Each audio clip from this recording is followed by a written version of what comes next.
Good to be catching up here on the Colour of Country Life Flow FM with Market Check's Tess Walch. How are you, Tess? I'm great, Ricky. How are you? Very good, thanks. You've got me excited. I haven't been overseas for a while, but it does sound like we're going to go for a round-the-world trip looking at what's happening in the grains markets, Tess. Yes, a little bit of a holiday maybe, to some war zones and the like. But yeah, look, global wheat markets are going from strength to strength at the moment. So the number one driver in wheat markets at the moment are escalating tensions between Russia and Ukraine. So this week, Russia announced the results of its sham referendum in 4 regions in eastern Ukraine.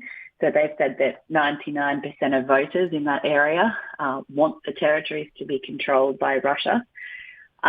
The referendum has obviously been condemned by the UN and most of the world. It sounds like the same number of people who voted for Vladimir Putin at the last election. Yes, I think so. But alas, Moscow isn't phased.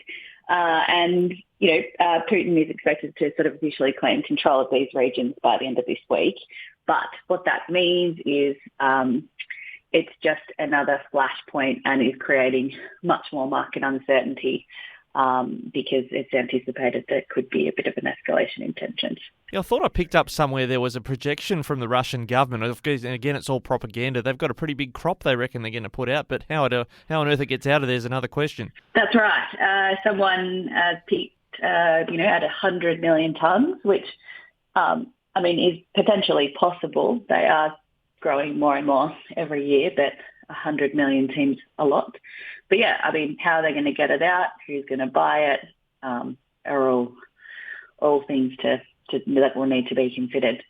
But it might be needed because, there are some production issues brewing across the world. So at the moment, the southern US plains, they're planting their winter wheat crop, but into quite difficult conditions. And then we're also hearing in South America that the Buenos Aires Grains Exchange has projected the Argentinian wheat crop, which is harvested at the same time as ours, is expected to be about 22% less than last year. So another opportunity for Aussie grain. But yeah, back to the original point, some Russian might be able to fill some of that demand.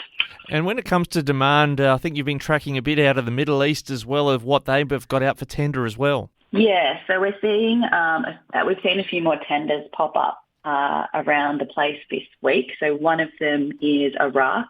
So they've issued a tender for 50,000 tonnes of wheat. They typically buy higher protein wheat. And their tender has been issued and Russian grain isn't allowed to be offered into that tender. But there's sort of an expectation that Australia won't participate because our crop at this stage is looking quite on the lower protein side of things, just given how big our crop is. But on the flip side, the Philippines issued a tender this week for 50,000 tonnes of feed wheat for shipment early next year, which you'd hope Australian wheat slip into. Yeah, that's what I wonder is that I guess there may be a price issue there, but in terms of demand at least, one would think that if that wheat goes in from the Philippines, there's somewhere the Philippines was supplying that will fill the gap. Yeah, trade flows, basically. Yeah, that's right. So we are seeing a bit of a disconnect at the moment between what wheat futures are doing in Chicago and Matif compared to what cash markets are doing. And it's just a sign of volatility in those markets, just needing the cash markets to catch up. And you can see that in our local pricing too. We'd see a big move higher in the global futures overnight, but we are not following, which is also a sign of how big our crop is locally here too. So we're still just getting our head around a whole bunch of factors here, even as a market, it sounds like. How big and how good in quality terms our crop is, what's going on in Russia and how good the crops are elsewhere in the world, just like any other year. That's right, just like any other year. All right.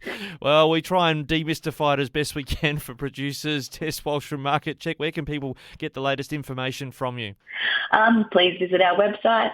You can look at our membership options to get more of this stuff each day, or just give us a call. All our details are at marketcheck.com.au.